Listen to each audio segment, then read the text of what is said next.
Cari gadget murah berkualitas? Di Jagojetin aja. Gadget murah dan berkualitas hanya di jagojet.com. Jagoan gadget Indonesia.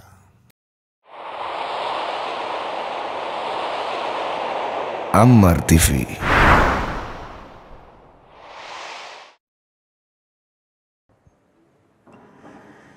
Bismillahirrahmanirrahim. Assalamualaikum warahmatullahi wabarakatuh. Innal hamdalillah nahmaduhu wa nasta'inuhu wa nastaghfiruh wa na'udzu billahi min shururi anfusina wa sayyiati a'malina. Man yahdihillahu fala mudilla lahu wa man yudlil fala hadiya lahu. Wa ashhadu an la ilaha illallah wahdahu la syarika lah wa ashhadu anna Muhammadan abduhu wa rasuluh. Ya ayyuhalladzina amanu taqullaha haqqa tuqatih wa la tamutunna illa wa antum muslimun. Ya ayyuhan nasu taqu rabbakum alladzi khalaqakum min nafsin wahidah wa khalaqa minha zawjaha وبث منهما رجالا كثيرا ونساء واتقوا الله الذي تساءلون به والأرحام إن الله كان عليكم رقيبا. يا أيها الذين آمنوا اتقوا الله وقولوا قولا سديدا يصلح لكم أعمالكم ويغفر لكم ذنوبكم ومن يطع الله ورسوله فقد فاز فوزا عظيما. أما بعد فإن أصدق الحديث كتاب الله وخير الهدي هدي محمد صلى الله عليه وعلى آله وسلم وشر الأمور محدثاتها وكل محدثة بدعة وكل بدعة ضلالة وكل ضلالة في النار. Alhamdulillah, kita bersyukur pada Allah Subhanahu wa taala pada sore hari ini, Kamis sore tanggal 9 Rajab 1435 Hijriah, kita duduk bersama mengkaji ayat-ayat suci Al-Qur'an ataupun hadis-hadis Rasul sallallahu alaihi wasallam.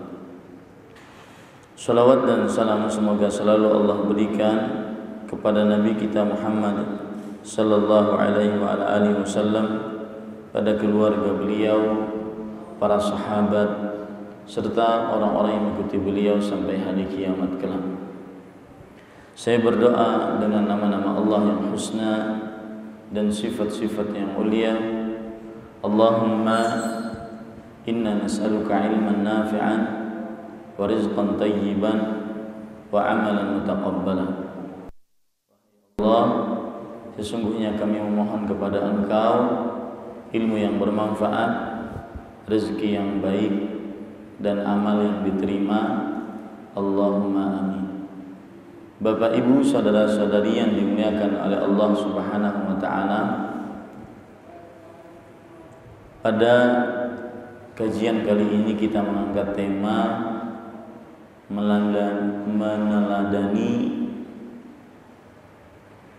Aisyah radhiyallahu anha. Ini tema baru saya dapatkan tadi siang. Ya, begitulah panitia. Yang penting ustadznya datang, saya datang, ya. Tidak tahu bahwa harus belajar menyampaikan ilmu, tidak sembarangan. Yang penting harus mengadakan kajian, ya. Bapak Ibu saudara-saudari yang dimuliakan oleh Allah Subhanahu wa taala, saya ingin mengangkat sisi lain dari Aisyah radhiyallahu anha. Saya tidak akan membicarakan biografi Aisyah dari A sampai Z-nya. Sebagian besar sudah mengetahui siapa itu Aisyah radhiyallahu anha. kalau tidak tahu ketulungan. Aisyah radhiyallahu anha adalah ummul mukminin, ibunya kaum beriman. Dan Aisyah radhiyallahu anha adalah orang, atau lebih tepatnya wanita yang paling dicintai oleh Rasul sallallahu alaihi wasallam. Itu sudah diketahui dan dimaklumi bersama oleh kaum muslim. Aisyah radhiyallahu anha adalah istri Rasulullah sallallahu alaihi wasallam di dunia wal akhirah, di dunia dan di akhirat. Aisyah radhiyallahu anha adalah Aisyah bintu Abi Bakrin As-Siddiq. Aisyah radhiyallahu anha adalah anak perempuannya Abu Bakar As-Siddiq radhiyallahu anhu, dan dinikahi oleh Rasulullah sallallahu alaihi wasallam ketika berumur 6 tahun, dan digauli oleh Rasul sallallahu alaihi wasallam ketika berumur 9 tahun, sebagaimana yang disebutkan dalam hadis riwayat Bukhari. Aisyah radhiyallahu anha adalah satu-satunya istri Rasulullah sallallahu alaihi wasallam yang perawan. Tidak ada dari istri-istri Rasul sallallahu alaihi wasallam, baik yang jumlahnya 13, ada yang mengatakan jumlahnya 11, tidak ada yang perawan kecuali Aisyah radhiyallahu anha. Dan Aisyah radhiyallahu anha, beliau lahir ketika 4 tahun sebelum Nabi Muhammad sallallahu alaihi wasallam diutus menjadi nabi dan rasul. Dan Aisyah radhiyallahu anha meninggal sekitar umur 67 tahun. 67 tahun, dan ketika Rasul sallallahu alaihi wasallam meninggal, Aisyah radhiyallahu anha berumur sekitar 18 tahun. Jadi umurnya sangat-sangat muda ketika Rasul sallallahu alaihi wasallam meninggal. Dan mudanya Aisyah ini banyak sekali faedah dan kita akan ambil nanti pelajaran darinya. Sekali lagi, itu sekitar cerita sedikit, biografi sedikit dari Aisyah. Dan saya tidak akan bahas panjang lebar tentang Aisyah, dimulai dari lahir sampai kapan meninggal, bagaimana keadaan beliau. Tidak. Yang akan saya bahas dari Aisyah 3 hal. Yang pertama, Aisyah radhiyallahu anha memberikan pelajaran kepada kita, yaitu hendaknya seorang wanita muslimah dia menjadikan dirinya pintar terhadap agama Islam. Hendaknya seorang wanita muslimah menjadikan dirinya pintar terhadap agama Islam. Coba perhatikan, pepatah Arab mengatakan, al-ummu madrasatun idza a'dadtaha a'dadta sya'ban tayyibal a'rab. Artinya, seorang ibu adalah madrasah, sekolahan. Apabila engkau persiapkan calon-calon ibu dengan baik, maka dia akan mempersiapkan generasi-generasi terbaik. Bapak Ibu saudara-saudari yang dimuliakan oleh Allah, seorang wanita tidak boleh lepas dari menuntut ilmu. Karena Rasulullah SAW bersabda dalam hadis yang diriwayatkan oleh Imam Ibnu Majah, talabul ilmi fariidatun ala kulli muslim. Menuntut ilmu adalah kewajiban bagi setiap muslim. Sedangkan ada ucapan di tengah masyarakat, hadis yang terkenal, menuntut ilmu adalah kewajiban bagi setiap muslim dan muslimah. Kata-kata muslimah ini tidak benar dari Rasulullah SAW. Menuntut ilmu kewajiban bagi setiap muslim. Bapak Ibu saudara-saudari yang dimuliakan oleh Allah Subhanahu wa taala, kalau kita perhatikan bagaimana Aisyah radhiyallahu anha, beliau benar-benar memberikan contoh tentang ini, terutama kepada para perempuan muslimah agar dia menjadi seorang wanita yang berilmu. Terutama lagi dia sebagai seorang ibu yang mengurus anak-anak suaminya. Memang pengurusan anak itu untuk atau wajib atas suami dan juga istri. Tetapi berdasarkan hadis riwayat Bukhari, Rasulullah SAW bersabda, wal mar'atu ra'iyatun ala baiti ba'liha wa waladihi wa mas'ulatun anhu. Dan seorang istri, dia adalah pengurus di rumah suaminya dan anak-anak dari suaminya. Lihat, ada kata-kata anak-anak. Berarti yang mengurus anak-anak lebih condong adalah seorang ibu. Kalau seandainya seorang ibu mengurus anak-anak sedangkan dia tidak mempunyai ilmu pengetahuan tentang agama, maka apa yang akan dia sampaikan kepada anak-anaknya? Makanya sebenarnya Bapak Ibu saudara-saudari yang dimuliakan oleh Allah Subhanahu wa taala, menuntut ilmu sangat penting. Saya sering mengatakan perkataan menuntut ilmu adalah kewajiban setiap muslim, laki-laki atau perempuan, dan tuntutan zaman. Kenapa kewajiban dan kenapa tuntutan? Kewajiban karena seorang wanita yang haid, saya akan lebih condong berbicara tentang wanita karena temanya ini banyak tentang wanita.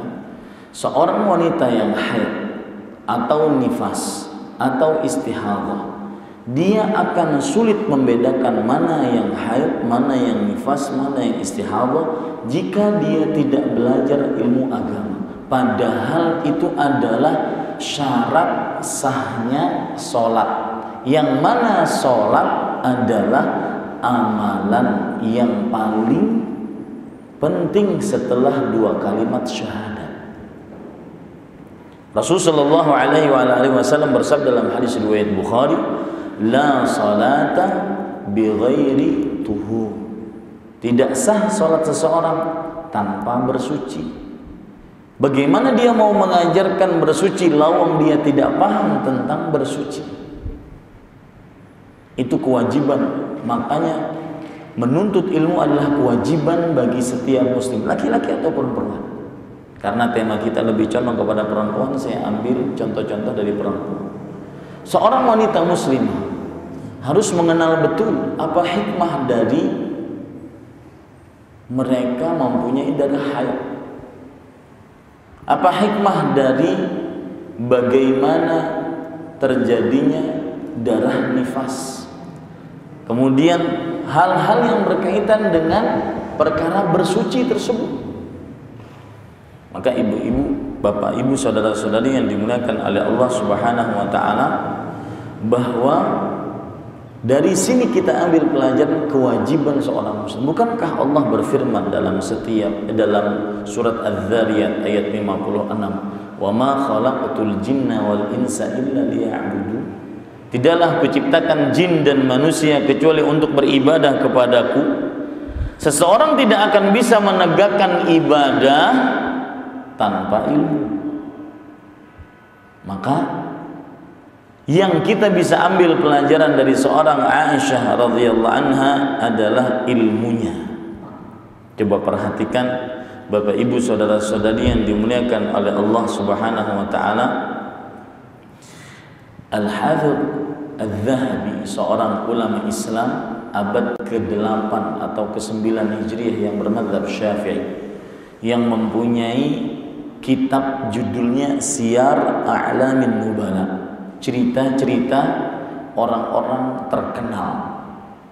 Beliau menceritakan tentang Aisyah. Beliau mengatakan, rawat anhu sallallahu alaihi wa alihi wasallam ilman katsiran tayyiban mubarakan fihi wa an abiha wa an Umar wa Fatimah wa Sa'ad wa Hamzah ibn Amr al-Aslami wa Judama bintu Wahab. Artinya Aisyah radhiyallahu anha telah meriwayatkan ilmu yang begitu banyak dari Rasulullah sallallahu alaihi wasallam dan baik serta penuh dengan berkah.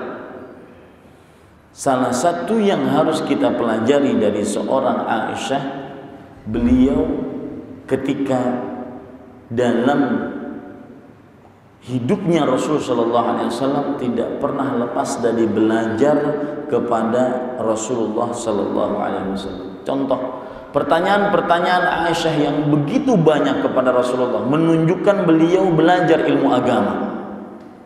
Dan makanya Aisyah sendiri berkata radhiyallahu anha, "Ni'man nisaul ansar la yastahina an yatafaqqahna fid din." Artinya, sebaik-baik perempuan adalah perempuan dari kaum Ansar. Mereka tidak malu untuk belajar ilmu agama, yaitu bertanya tentang darah khusus yang merupakan privasi dari seorang wanita. Ini menunjukkan keutamaan seorang wanita apabila dia belajar ilmu agama. Seorang wanita muslimah dituntut untuk taat kepada suami setelah dia taat kepada Allah dan Rasulnya. Bagaimana dia akan taat kepada suami jika dia tidak mengetahui bagaimana bentuk ketaatan dan apa keutamaan taat kepada suami? Maka ibu-ibu, saudari-saudari, bapak-bapak yang dimuliakan oleh Allah Subhanahu wa taala, Aisyah radhiyallahu anha adalah seorang yang benar-benar mewariskan kepada kaum muslimah untuk belajar. Bahkan Imam Az-Zahabi tadi mengatakan, kalau seandainya dibanding ilmu Aisyah radhiyallahu anha dengan ilmu seluruh perempuan orang yang beriman, maka niscaya ilmu Aisyah lebih tinggi karena saking gemarnya beliau belajar. Pertanyaan-pertanyaan dari Aisyah begitu banyak. Di antara pertanyaan yang menarik, mungkin akan saya melenceng darinya, tetapi ini pertanyaan Aisyah radhiyallahu anha. Beliau pernah bertanya kepada Rasul sallallahu alaihi wasallam ketika Allah Subhanahu wa taala berfirman, "Walladzina yu'tuna ma ataw wa qulubuhum wajilah annahum ila rabbihim raji'un." Orang-orang yang memberikan apa yang diberikan kepada mereka, yaitu orang yang menafkahkan hartanya di jalan Allah, tetapi hati mereka bergetar bahwasanya mereka akan dikembalikan kepada Allah Subhanahu wa taala. Kata Aisyah bertanya kepada Rasulullah tentang ayat ini, "Wahai Rasulullah, ahwa alladhi yasriqu wa yazni wa yakhafu an yu'adzibahu Allah?" Wahai Rasulullah, apakah dia orang yang berzina mencuri, bermaksiat, kemudian dia takut ketika dikembalikan kepada Allah Subhanahu wa taala. Kata Rasul sallallahu alaihi wasallam, "La ya bintas Siddiq." Tidak, wahai bintus Siddiq. Tidak, wahai anak perempuan Abu Bakar As-Siddiq, yaitu Aisyah radhiyallahu anha. Innama huwa ar-rajulu yusalli wa yasum wa yatasaddaq wa yakhafu alla yutaqabbala minhu.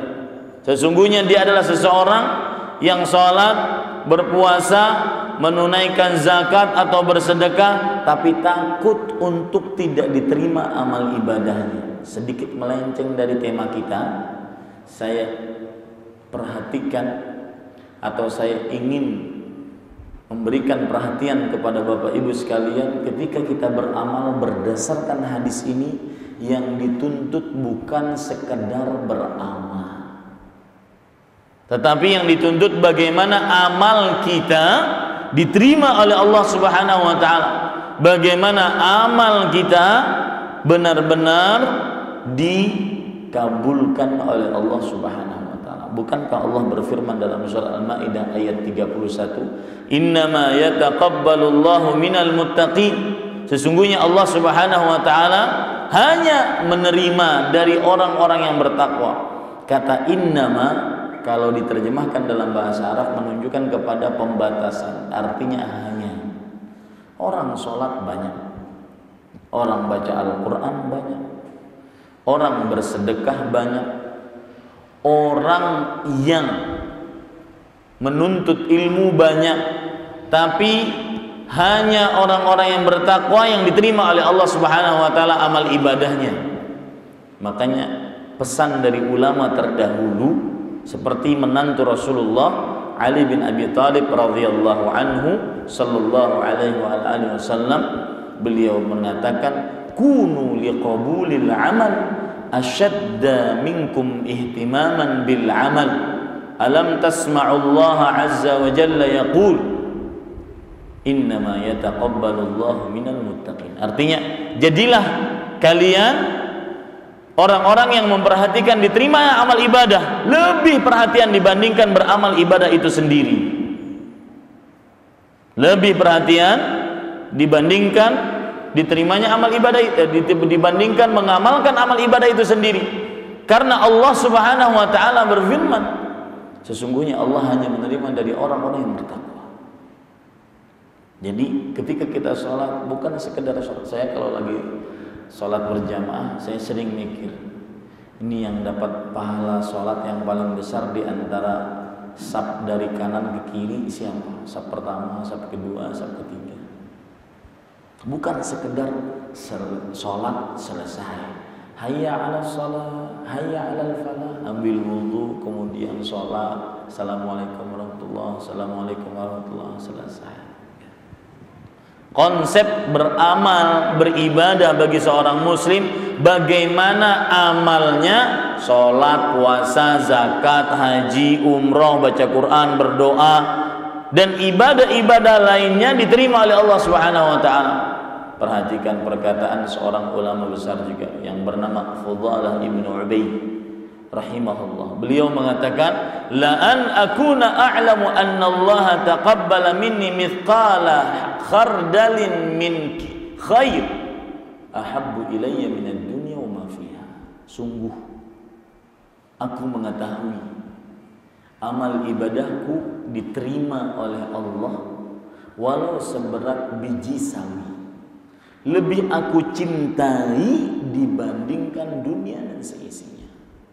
Karena konsep berpikirnya begini, kalau Allah menerima hanya dari orang bertakwa, maka berarti orang bertakwalah yang diterima amal ibadahnya, dan tempatnya orang bertakwa di mana? Di surganya Allah Subhanahu wa taala. Ya. Kalau kita mengetahui satu sujud kita saja diterima oleh Allah, maka niscaya saya kalau seandainya mengetahui satu sujud saya diterima oleh Allah, saya berharap dicabut nyawanya oleh Allah Subhanahu wa taala. Kenapa? Karena kalau sudah diterima sih kita tidak butuh yang lain. Kita dianggap orang bertakwa tempatnya di surga. Itu kan yang kita cari selama ini. Kita sujud, ruku, nungging, mengeluarkan sedekah, baca Quran, ya. Waktu-waktu tidur kita bangun untuk mengerjakan sholat. Tujuannya apa? Tidak ada lain kecuali mendapat ridha Allah, masuk surga. Kalau sujud kita diterima satu saja, saya berharap Allah dicabut nyawa saya. Karena itu tujuan hidup. Bapak Ibu saudara-saudari yang dimuliakan Allah, ada perkataan ulama yang menarik, yaitu Ibnu Dinar rahimahullah. Beliau mengatakan, kunu liqabulil amal asyadda minkum ihtimaman bil amal. Beliau mengatakan, itu perkataan Ali bin Abi Thalib. Perkataan Ibnu Dinar mengatakan, al khawfu 'alal amali alla yutaqabbal asyaddu minal amal. Artinya, takut amal ibadah tidak diterima lebih dibandingkan beramal itu sendiri. Ya, takut amal ibadah tidak diterima lebih dibandingkan beramal itu sendiri, lebih berat takutnya. Karena dalam Islam kuantitas banyaknya amal ibadah itu sudah ditentukan oleh Allah Subhanahu wa taala. Kita tinggal melihat kualitas. Makanya ada hadis riwayat Imam Abu Daud, Rasulullah sallallahu alaihi wasallam bersabda, "Innar rajula la yusalli wa laysa lahu min salati illa ushruha aw tus'uha aw thumunuha aw sub'uha aw sudusuha aw khumusuha aw rubu'ha aw thuluthuha aw nisfuha." Sesungguhnya seseorang salat dan tidak ada pahala dari salatnya kecuali 1/10, 1/9, 1/8, 1/7, 1/6, 1/5, 1/4, 1/3, setengah.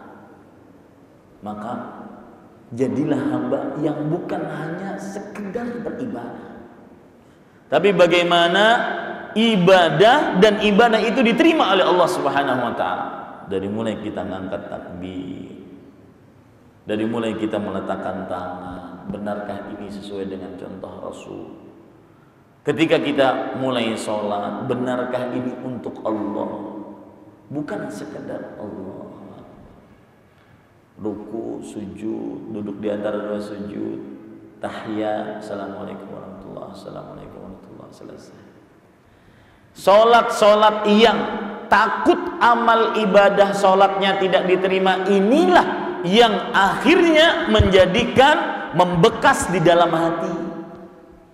Kenapa orang sholat, habis sholat berpuasa, berdusta, habis sholat ingkar janji, habis sholat menipu, habis sholat akhlaknya buruk, suka ngata-ngatain orang.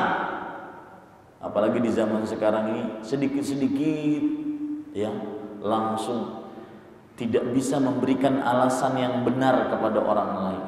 Sedikit-sedikit kita suudzon kepada orang. Ya, zaman sekarang ini zamannya seperti itu. Misalkan saya lagi teleponan dengan orang, mati. Orang yang menerima telepon saya atau saya sendiri mati, si fulan mati. Dasar nih, kurang ajar. Orang lagi nelpon, nggak sopan banget dimatiin. Padahal di sana lowbat, habis baterainya. Ya kan? Macam-macam, coba ya cari alasan agar kita kalau lagi bergaul, kemudian ada orang mungkin menyakiti perasaan kita, cari alasan agar kita bisa memaafkan orang tersebut. Pepatah Arab mengatakan, iltamis li akhika sab'ina udhran. Cari untuk saudaramu 70 alasan sehingga kamu bisa memaafkannya. Sedikit-sedikit langsung dikatakan begini begitu, tidak klarifikasi, tidak nanya, ya, dan itu dosa. Bapak Ibu saudara-saudari yang dimuliakan oleh Allah Subhanahu wa taala, sekali lagi konsep beramal ibadah dari hadis Aisyah, yang mana beliau terkenal dengan ahli ilmu. Kalau seandainya ilmu Aisyah radhiyallahu anha dibanding dengan ilmu seluruh wanita sealam semesta, maka niscaya ilmu Aisyah lebih tinggi dan lebih dalam. Maka saya pesan kepada ibu-ibu, tadi saya katakan menuntut ilmu itu adalah kewajiban. Kalau ditanya kenapa kewajiban Ustaz? Satu, karena hadis Rasul. Menuntut ilmu kewajiban bagi setiap muslim. Yang kedua, kenapa kewajiban? Karena saya, bapak, ibu, saudara-saudari adanya di dunia ini tidak ada lain kecuali untuk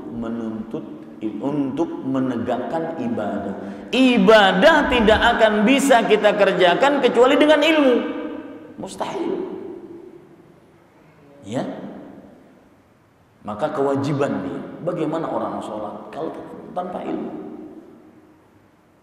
Nah, Bapak Ibu saudara-saudari yang dimuliakan oleh Allah, saya katakan tadi menuntut ilmu kewajiban dan tuntutan zaman. Keadaan-keadaan moral, susila di zaman sekarang, salah satu sebabnya kaum muslim jauh dari ilmu. Kan ada sensus yang menyebutkan 62,sekian% anak-anak SMP, SMA sudah pernah melakukan hubungan badan, dan itu mungkin anak kita, na'udzubillah. Itu mungkin keluarga kita, na'udzubillah. Ya, Bapak Ibu saudara-saudari yang dimuliakan oleh Allah, itu sekelumit masalah yang sebenarnya jawabannya ada pada penuntutan ilmu. Seorang ibu harus mengajarkan kepada anaknya, "Nak, ini aurat." Tetapi ketika ibunya tidak berilmu, bagaimana mau mengajarkan? "Nak, ini adalah kesucian." "Nak, laisa syai'un a'azzu 'alal mar'ati min 'aqidatiha ba'da 'aqidatiha min 'iffatiha." Nah, tidak ada sesuatu yang paling berharga bagi seorang perempuan setelah agamanya dibandingkan akidahnya. Setelah agamanya dibanding, mohon maaf saya ulangi. Laisa syai'un azzu 'alal mar'ati ba'da aqidatiha min 'iffatiha. Tidak ada sesuatu yang paling berharga bagi seorang perempuan setelah agamanya dibandingkan kesuciannya. Ajarkan itu kepada anak kita dari mulai semenjak dini, sehingga tidak mudah dipegang orang, dielus orang, dipeluk orang, dicium orang, dibuntingin orang. Kenapa? Karena dia tidak tahu batasan-batasan. Kenapa tidak tahu? Karena orang tuanya tidak mengajari. Kenapa orang tuanya tidak mengajari? Karena tidak punya ilmu. Makanya itu saya katakan tadi sekelumit masalah moral yang dihadapi oleh kaum muslim di zaman sekarang, degadensi moral, keturunan akhlak, ya, yang menganggap bahwasanya itu adalah sebuah kemodernan, sebuah kemajuan. Wallahi Pak, saya baru seminggu yang lalu kemarin ditelepon oleh kawan saya. Beliau sekarang tinggal di Balikpapan, Kalimantan Timur. Dulunya kerja di New Zealand. Ini saya ingin merubah mindset berpikir orang-orang yang katanya Eropa maju, Amerika maju, atau manapun maju. Apa majunya? Aurat. Ya, yang kadang-kadang orang kalau keluar negeri atau luarnya luar negeri, nah, itu sudah kesel banget tuh saya tuh. Orang menyombongkan diri. Beliau mengatakan, "Ustaz, saya kerja di New Zealand. Pada hari dilegalkannya secara undang-undang negara nikah sesama jenis, Allah Subhanahu wa taala mendatangkan gempa dengan skala 7 skala Richter. Langsung saya resign dalam hati saya. Mana bukti kemajuan? Mana bukti kemodernan? Mana akalnya? Bagaimana ember bisa masuk ke dalam sumur kalau seandainya sesama jenis? Melanggar fitrah manusia. Bapak Ibu saudara-saudari, di saat anak-anak muda di zaman sekarang yang menjadi acuannya adalah Eropa, benua Amerika, kemodernan, bahwasanya kalau memakai jilbab yang besar itu adalah kampungan, tidak maju, tidak modern, tidak sosialita. Tapi sebenarnya adalah tujuannya cuma buka aurat. Nah, itu semua sekelumit masalah bisa diobati dengan ilmu agama. Ajarkan kepada anak kita surat An-Nur dari mulai awal sampai akhir. Bagaimana adab-adab seorang wanita muslimah, bagaimana aurat seorang wanita muslimah, bagaimana jilbab pakaian seorang wanita muslimah, siapa saja yang boleh dia bicarai, yang boleh dia gauli, yang boleh dia duduk dengannya, terus seperti itu. Nah, permasalahannya sekarang bagaimana kalau seandainya seorang wanita muslimah, ibu tepatnya, tidak pandai ilmu agama. Ini masalah. Pandainya cuma berdandan, pandainya cuma bikin kue, pandainya cuma pergi ke mall. Ini ibu-ibu, saudari-saudari, bapak-bapak yang dimuliakan oleh Allah Subhanahu wa taala.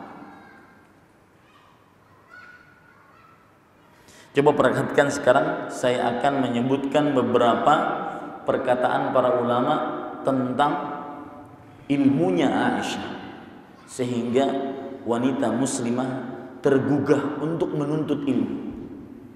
Saya tadi pagi ceramah di Supomo, saya katakan mulai saat sekarang kalau Anda bertemu dengan orang, mindset berpikir Anda rubah. Jangan dilihat, wah rumahnya ya, wah mobilnya ya, wah hartanya ya, wah macam-macam wah, ya. Tapi dilihat apa prestasinya dari sisi ibadah, apa prestasinya dari sisi ibadah, ilmu agama. Masya Allah, si fulan tersebut sholat malam. Masya Allah, si fulan tersebut jamaahnya tidak pernah telat. Masya Allah, si fulan tersebut dengan umur yang masih muda sudah hafal sekian Al-Quran. Masya Allah, si fulan tersebut paham bahasa Arab. Masya Allah, si fulan terus menggali sehingga kita tidak mudah iri dengan orang. Pak, yang kita miliki tidak dibawa mati juga. Ingat kalimat itu baik-baik, tidak dibawa mati juga. 4 kata. Kalau kita iri kepada orang, si fulan lebih cantik dari kita, si fulanah lebih kaya dari kita, si fulanah lebih mendapatkan kedudukan yang tinggi, jabatan yang tinggi dari kita, maka katakan dalam hati kita, tidak dibawa mati juga. Yang dibawa mati apa, Pak? Amal. Bukankah Rasulullah SAW dalam hadis Al-Bara bin Azib radhiyallahu anhu, riwayat Imam Ahmad dan Imam Abu Dawud, ketika malaikat sudah bertanya kepada si mayat, kemudian dia bisa menjawab, kemudian diluaskan kuburannya seluas mata memandang, yufsahu lahu fi qabrihi madda basari, diluaskan kuburannya seluas mata memandang, wa yuftahu lahu baban ilal jannah, lalu dibukakan satu pintu surga, dia menuju surganya, bau-bau surga yang sangat wangi masuk ke dalam kuburnya. Setelah itu datang seseorang yang mengatakan, orang tersebut, si mayat ini bertanya, man anta, kamu siapa? Fawajhuka alwajhul ladzi ya'ti bi khair, wajahmu adalah wajah seorang yang mendatangkan kebaikan. Wajahmu adalah wajah seorang yang mendatangkan kebaikan. Kemudian apa jawabannya? Aku adalah mobilmu, aku adalah hartamu? Tidak. Aku adalah jabatanmu? Tidak. Aku adalah paras wajahmu yang cantik? Tidak. Ana amaluka salih. Aku adalah amal salehmu. Ini yang akan dibawa. Jadi mulai saat ini janganlah kita petantang-petenteng melihat orang yang lebih rendah derajatnya. Dan saya paling benci Saya pribadi paling benci kalau ada orang yang dibatasi rezekinya nunduk-nunduk sama orang kaya. Subhanallah. Mungkin orang yang diluas, orang yang disempitkan rezekinya ini lebih mulia di sisi Allah dibandingkan orang yang kaya raya tadi. Ini Bapak Ibu saudara-saudari yang dimuliakan oleh Allah, perhatikan baik-baik.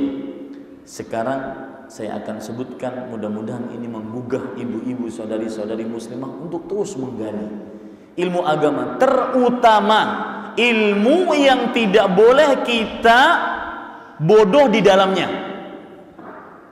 Ilmu tauhid, akidah, ilmu sholat. Dan kalau sudah berbicara tentang sholat, berbicara tentang syarat sahnya sholat, dari mulai berwudu, mandi, tayamum, mengusap di atas khuf, tidak boleh bodoh kita di dalamnya. Kenapa? Karena ilmu-ilmu itu bukan untuk anak-anak pesantren saja, santri, santriwati, kiai, ustadz, bukan. Ilmu itu kita wajib mengetahuinya, karena kita tidak bisa lepas darinya. Seorang tidak bisa diberikan uzur kalau seandainya tidak tahu hukum sholat.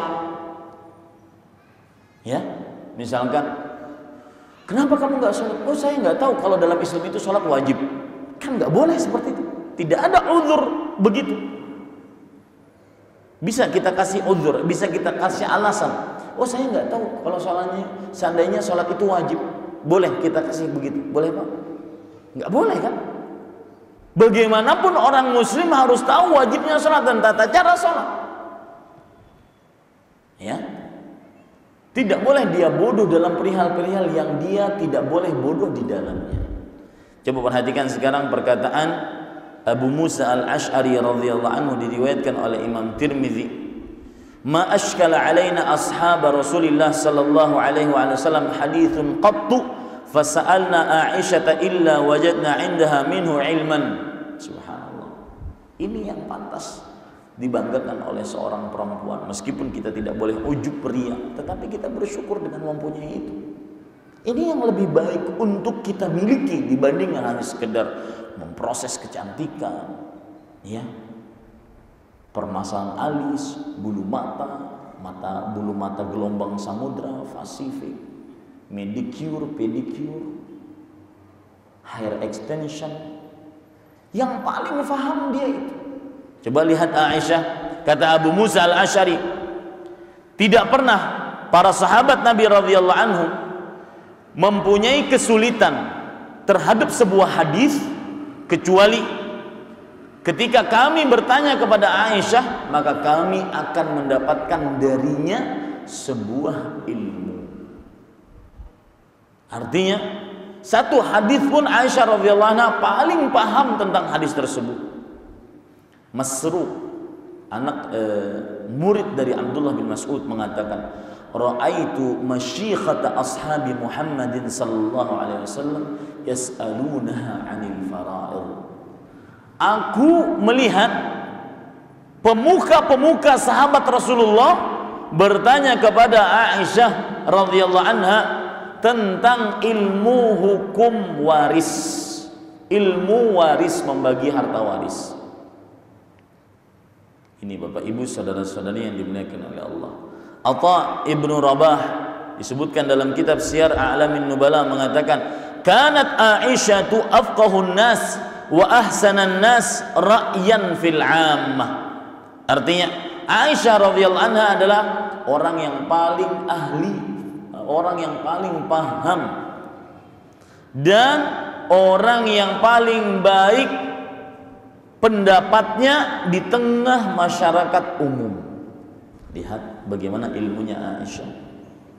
Mudah-mudahan sekali lagi ini menggugah. Ini yang saya tuju sebenarnya ketika disodori tema ini, meskipun temanya 1 jam. Ada ustadz yang disodori tema 1 jam sebelum kajian. Itu hanya Ustadz Amburadul yang menerima itu. Berarti saya Amburadul. Ya, ini pesan kepada panitia, jangan asal-asalan. Ya, kita ini bukan kajian yang hahaha ketawa ketiwi. Itu ilmu. Yang dipelajari itu ilmu, sehingga kaum muslim menjadi tambah pintar. Capek kita duduk Bapak Ibu, saudara-saudari meluangkan waktu, mungkin ada pekerjaan yang lain, kalau seandainya diisi tanpa ilmu.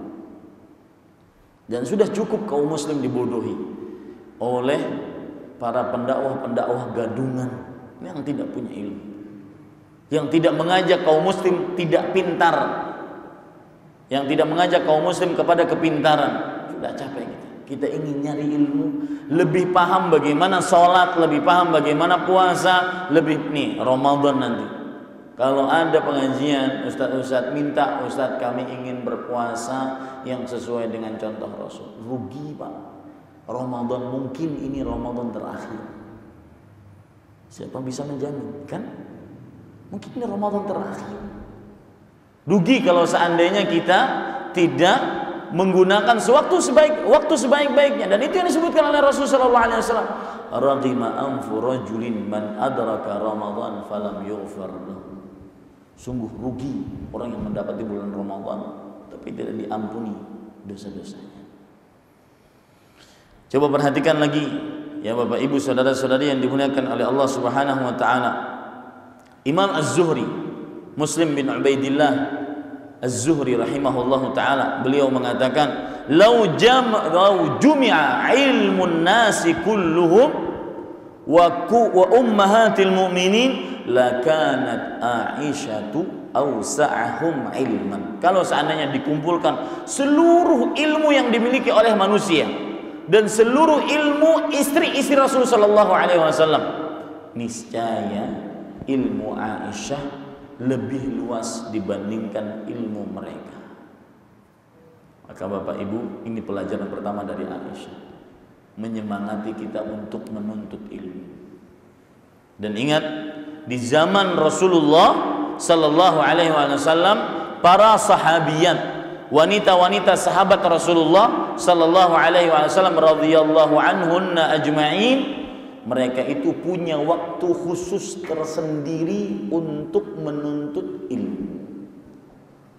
Punya waktu khusus tersendiri untuk menuntut ilmu, yang mana mereka berkata kepada Rasulullah, lihat semangat para sahabat. Ya Rasulullah, ghallabna 'alaika ar-rijal. Wahai Rasulullah, para lelaki mengalahkan kami. Mereka menuntut ilmu dengan leluasa kepada engkau, sedangkan para perempuan hanya sedikit waktunya. Maka ibu-ibu, luangkan waktu untuk menuntut ilmu, karena tugas ibu-ibu sekalian berat. Tugas ibu-ibu sekalian menjadikan anak-anak kita tersebut menjadi anak yang qurratu ain, anak yang saleh, anak yang dzurriyyatun thayyibah, keturunan yang baik, nyaman dipandang mata, yang saleh dan salihat. Apalagi kalau seandainya sang ibu sering keluar rumah. Saya sering mengatakan, seorang perempuan diberikan waktu oleh Allah 24 jam sehari semalam. Itu belum cukup mendidik anaknya menjadi anak yang saleh.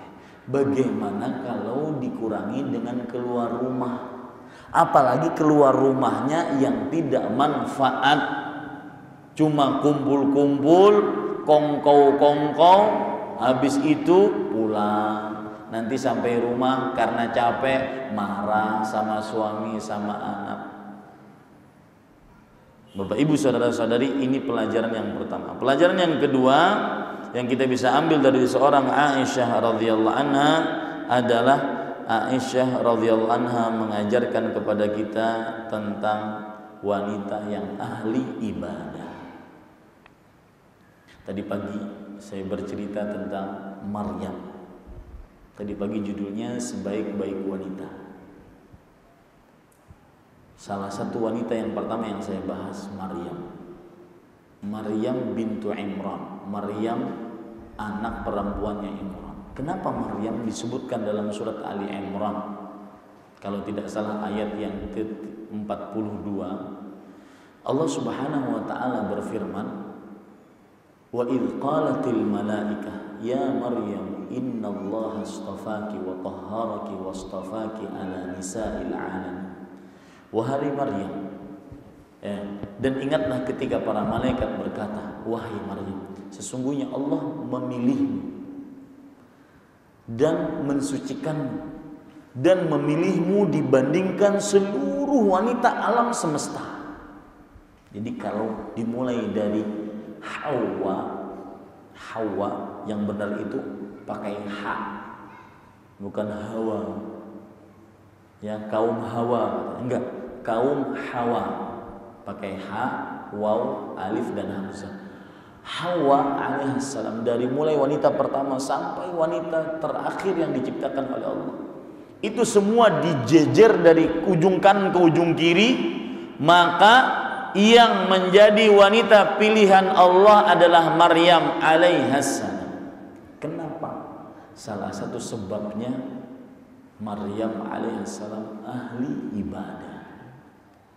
Saya tidak ingin berbicara tentang Maryam, saya hanya menyebutkan Maryam alaihissalam ahli ibadah. Lihat tafsir Imam Ibnu Katsir di dalam surat Ali Imran tentang ibadahnya Maryam bagaimana. Yang kita bicarakan sekarang ternyata itu dicontoh oleh Aisyah radhiyallahu anha. Salah satu ibadahnya Maryam adalah ibadahnya siapa?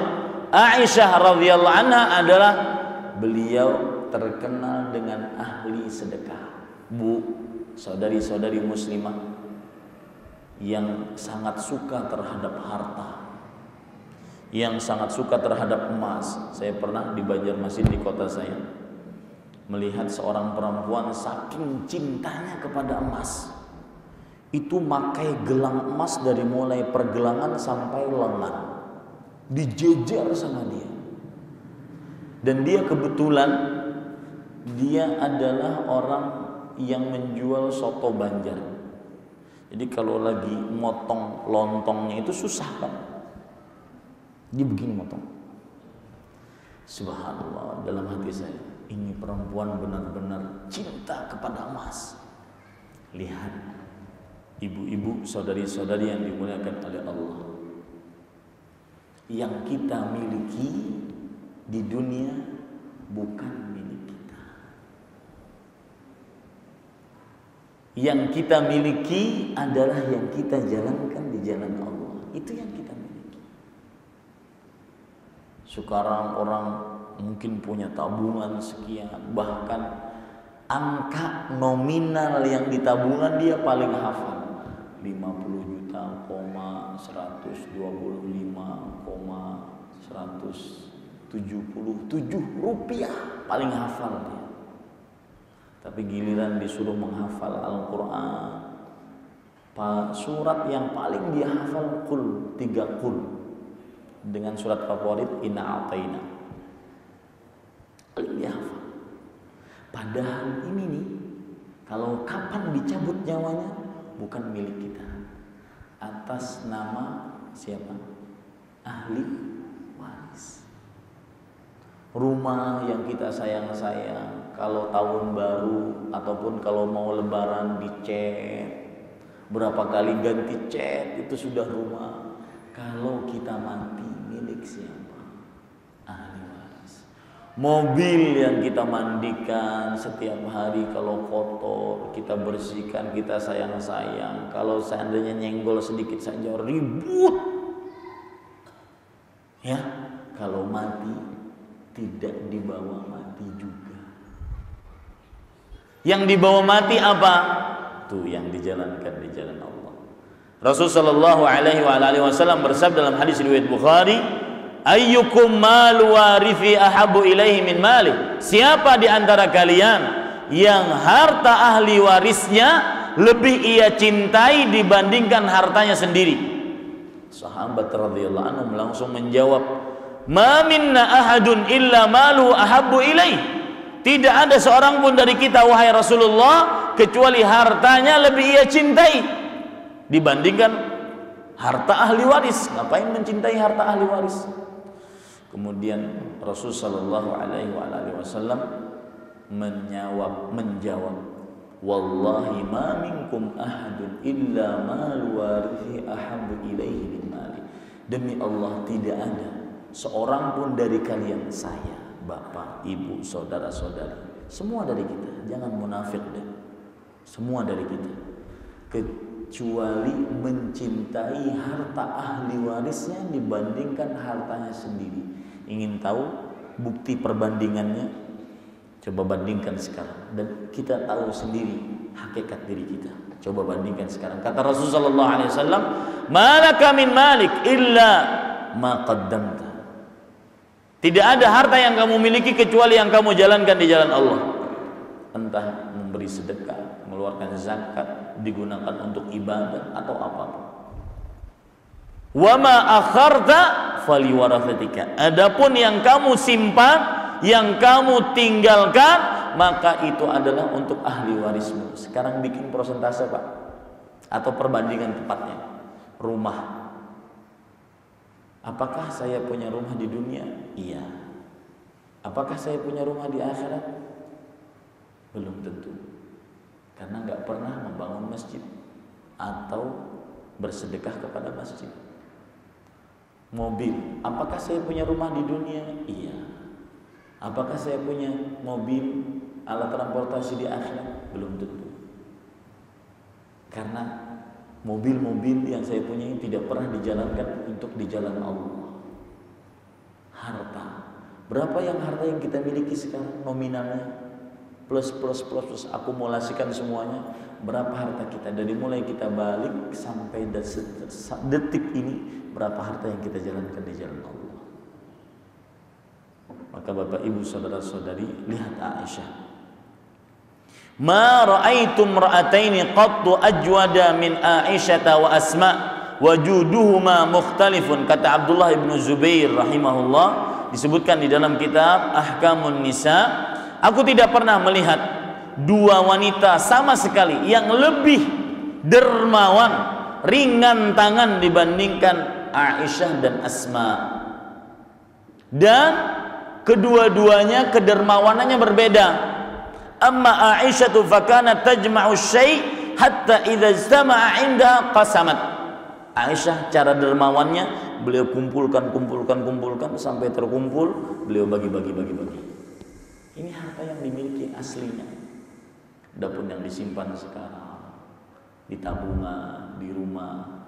Kalau mati, saat ini nih mati kita milik ahli waris, bukan milik kita. Lalu kenapa sombong? Makanya saya katakan, coba berubah mindset berpikirnya. Ketika bertemu dengan orang, Masya Allah, orang itu kaya, kayaknya dia banyak menjalankan harta di jalan Allah. Terus seperti itu. Yang dilihat dari sisi ibadahnya, jangan dari sisi kekayaannya. Wa amma Asma fakanat la tumsiku syai'an lighadin. Adapun Asma, beliau tidak pernah memegang uang untuk besok hari. Habis hari itu. Saya bulan Agustus ingin diundang ke Madura. Sekarang bulan apa? Mei, Juni, Juli, Agustus. Masih lama kan? Ustaz, mau pakai pesawat apa? Tanggal berapa? Saya bilang entar. Mungkin besok belum, mas saya sudah mati. Subhanallah. Ada yang nyeletuk dari para pengusaha. Mungkin Ustaz ingin nyari pesawat yang murah tiketnya, jadi belinya lama. Dari mulai semenjak dini. Orang terlalu panjang cita-citanya untuk dunia. Ya, mungkin besok mati. Jangan besok, mungkin 5 menit ke depan mati. Dan kalau sudah mati, mulai saat itu kiamatnya. Orang kan selama ini nyari-nyari kiamat. Sampai ada ramalan 12 kiamat. Sampai ada film yang menceritakan tentang kiamat. Itu bukti keinginan manusia untuk datang kiamat kapan. Permasalahannya bukan itu. Setelah kiamat, sebenarnya kiamat itu dimulai saat manusia mati. Dan kematian mungkin saja bisa sekarang, 1 tahun ke depan, 1 bulan ke depan, 1 minggu ke depan, 1 hari ke depan, 1 menit sekarang, 1 detik sekarang. Fa idza jaa ajaluhum la yasta'khiruna sa'atan wa la yastaqdimun. Jika datang ajal mereka, tidak akan pernah terlambat, tidak akan pernah terlalu cepat. Kemudian ibadahnya Aisyah yang lain. Ada lagi perkara menarik ibadah Aisyah. Saking gemarnya bersedekah, suatu ketika beliau mendapatkan dari Abdullah bin Zubair harta, tumpukan harta dua karung harta untuk ummahatul mukminin, diberikan oleh pemerintah sebagai perhatian pemerintah kepada istri-istri Nabi. Maka itu 2 karung harta dibagi-bagi. Dan waktu itu Aisyah puasa, dibagi-bagi puasa. Kemudian setelah habis bagi-bagi mau berbuka, beliau bilang kepada pembantunya, hati futuri, coba kasih kepadaku yang bisa aku gunakan untuk berbuka puasa. Kata pembantunya, Ummu Dzarrah namanya, amastata'ti mimma qasamtil yawma an tashtari lana bidirhamin lahman nuftiru fi. Wahai Aisyah, apakah engkau tidak sanggup yang kamu bagi-bagikan tadi, sisakan 1 misalkan atau 2, kamu beli daging kemudian roti untuk kita berbuka. Apa kata Aisyah? La tu'annifini, jangan engkau salahkan aku. Lau kunti azkartani la fa'altu. Coba tadi ingatin aku, sisakan sedikit. Rupanya keasikan bagi, saking gemarnya berbagi harta, lupa untuk dirinya sendiri.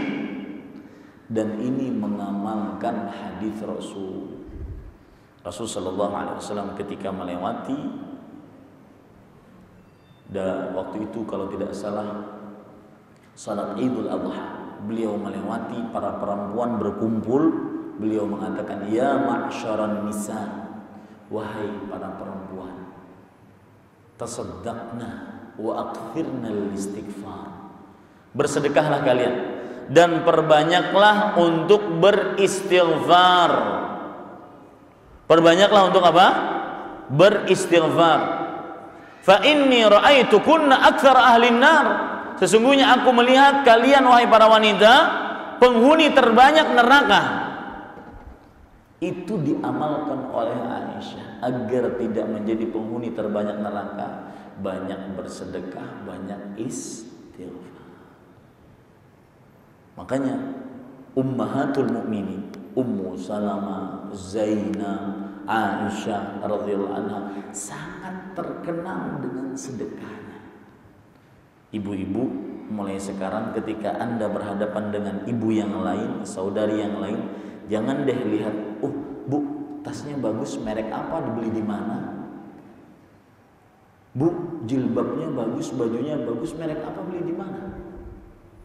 Yang kita lihat sekarang ketika melihat seorang wanita muslimah dengan pakaian yang luar biasa mungkin bagus, maka kita berpikir, Masya Allah, ibu ini mungkin sedekahnya lebih banyak dari saya.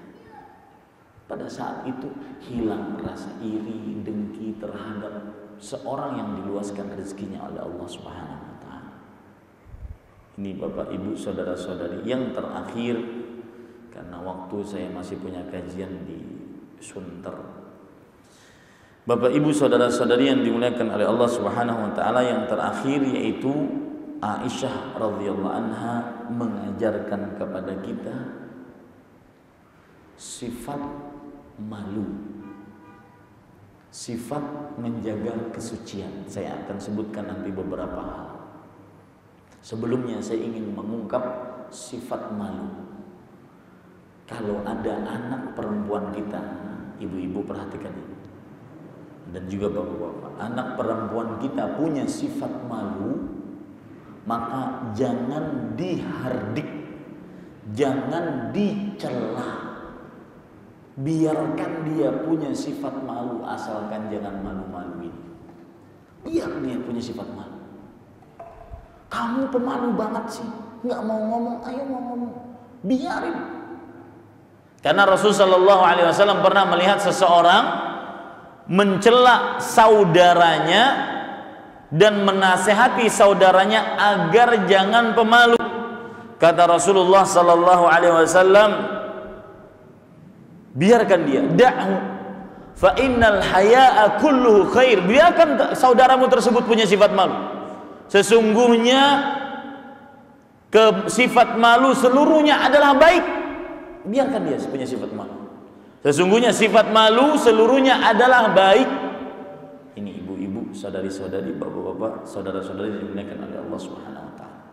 Dalam hadis tadi, hadis yang saya bacakan riwayat Bukhari dan juga riwayat Muslim.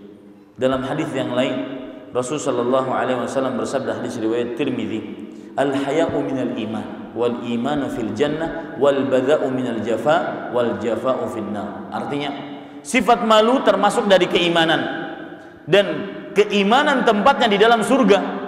Dan sifat tidak malu, sifat yang tidak mempunyai rasa malu termasuk daripada rasa acuh tak acuh. Dan acuh tak acuh tidak mempunyai sifat malu, tempatnya di dalam neraka. Bapak ibu saudara-saudari yang dimuliakan oleh Allah Subhanahu wa taala,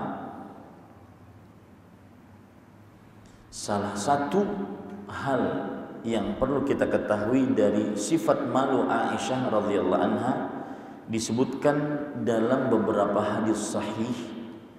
Di antaranya disebutkan di dalam kitab Majma'uz Zawaid. Lihat malunya Aisyah. Kuntu, bahkan malunya sampai kepada seorang mayat yang sudah dikubur. Kuntu adkhulu baiti alladhi fihi Rasulullah sallallahu alaihi wasallam wa abi fa adha'u thawbi wa aqulu innama huwa zawji wa abi. Aku sering, kita tahu bahwa kamar Aisyah adalah kuburannya siapa? Rasulullah. Dan kuburan siapa lagi? Abu Bakar, bapaknya. Kata Aisyah, aku sering masuk ke dalam kamarku yang di dalamnya dikubur Rasulullah dan Abu Bakar, bapakku, radhiyallahu anhu, sallallahu alaihi wasallam. Lalu aku melepaskan di kamar tersebut pakaianku dan aku bergumam di dalam hati, mereka kan bapakku dan suamiku, jadi aku tidak mengapa. Lihat, berpikir meletakkan pakaian, ya, masih berpikir padahal orangnya sudah dikubur. Kemudian falamma dufina Umaru ma'ahum, ketika Umar radhiyallahu anhu dikubur bersama mereka berdua, kan kuburan Rasulullah, Abu Bakar dan Umar.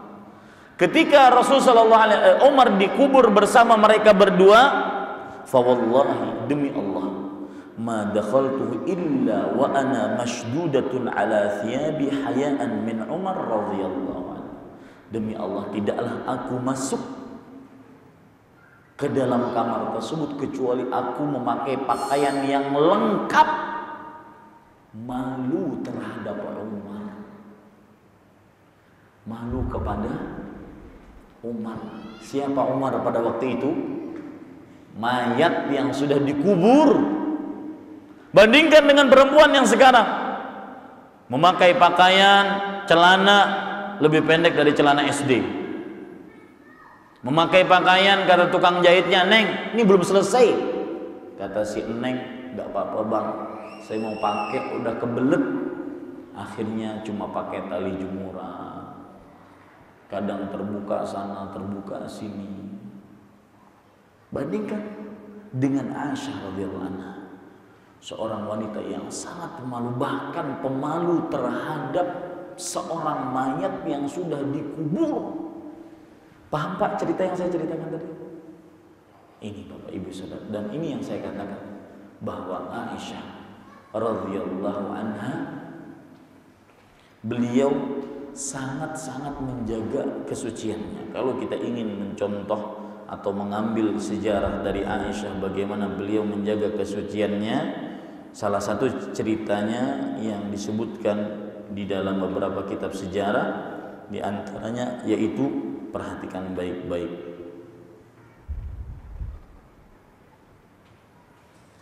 cerita ketika Aisyah ditinggal oleh Rasulullah dan pasukannya. Yang ini menyebabkan akhirnya timbul berita dusta bahwa Aisyah, beliau berbuat tidak senonoh dengan Safwan ibn Mu'attal as-Sulami.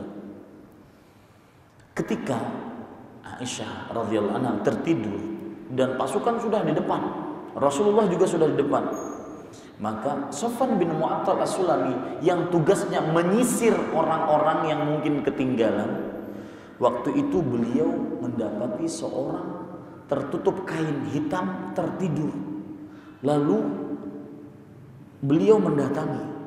Ternyata ketika Sofwan bin Mu'attal membuka, melihat itu adalah Aisyah, dan beliau mengenal Aisyah sebelum datang ayat hijab. Faistaiqadtu ya bistirja'i, kata Aisyah, aku terbangun karena Sofwan bin Mu'attal mengucapkan inna lillahi wa inna ilaihi raji'un. Fa khammartu wajhi anhu bijilbabi. Mulai saat itu sampai aku pulang ke Madinah, aku tutup wajahku dengan kain penutup kepalaku. Ini malunya Aisyah terhadap Sofwan ibn Mu'attal As-Sulami radhiyallahu anhu. Ini Bapak Ibu saudara-saudari yang dimuliakan oleh Allah Subhanahu wa taala. Aisyah diriwayatkan di dalam kitab At-Tabaqatul Kubra dan juga Al-Jami' li Ahkamil Quran yang ditulis oleh Imam Al-Qurtubi an Aqrimah, sami'tu ibn Abbas radhiyallahu anhuma yaqul qad balagha anna Aisyah radhiyallahu anha ihtajabat min al-Husain ibn Ali radhiyallahu anhuma. Aisyah radhiyallahu anha, beliau memakai hijab di hadapan Husain bin Ali. Kalau kita hitung Husain, Aisyah, apa hubungannya? Aisyah istri Rasulullah, Husain cucu Rasulullah. Apa hubungannya? Hah? Cucu tiri. Ya. Bapak Ibu saudara-saudari yang dimuliakan oleh Allah, maka Husain bin Ali mengatakan inna ru'yatahu laha lahil. Sesungguhnya Husain bin Ali bin Abi Thalib radhiyallahu anhuma melihat Aisyah halal. Kana al-Husain al-Hasan wal Husain la yariyani ummahatil mu'minin. Kemudian Abdullah bin Abbas mengatakan inna ru'yatahuma lahunna lahil. Sesungguhnya istri-istri Rasulullah SAW tidak memperlihatkan dirinya di hadapan Hasan dan Husain. Maka Abdullah mengatakan, Abdullah bin Abbas, sesungguhnya melihat cucu-cucu Rasulullah ini halal untuk ummahatul mukminin. Ya, sifat menjaga kesucian dari seorang Aisyah radhiyallahu anha.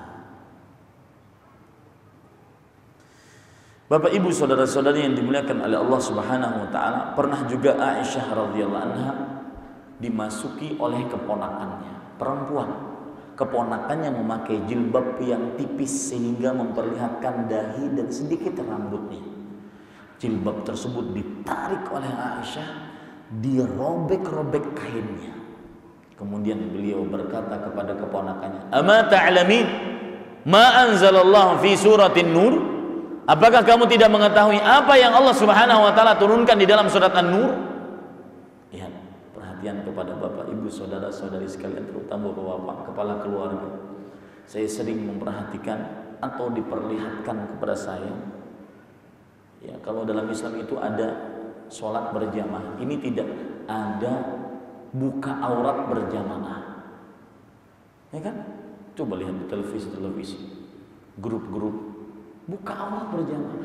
Pertama kali yang saya pikir, itu bapaknya kemana? Rasa cemburunya mana? Kakaknya laki-laki, adiknya laki-laki, pamannya mana? Ketika seorang wanita muslimah memakai celana lebih pendek daripada celana SD, dan sebagian sekarang SD, anak-anak SD celananya panjang di bawah lutut. Ini tidak, lebih pendek daripada celana SD, seperti memakai celana dalam, dan itu dipakai di tengah umum.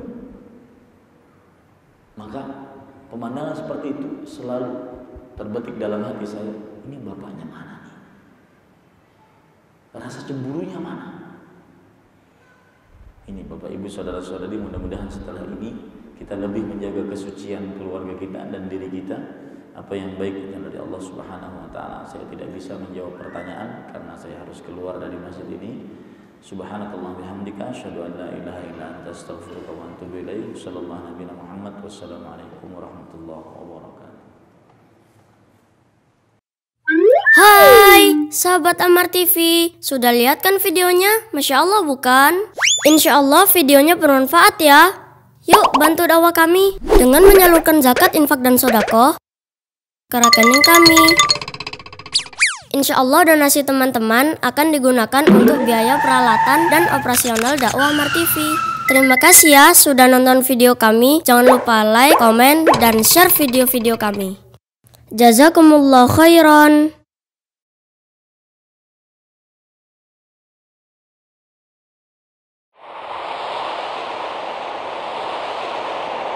Ammar TV.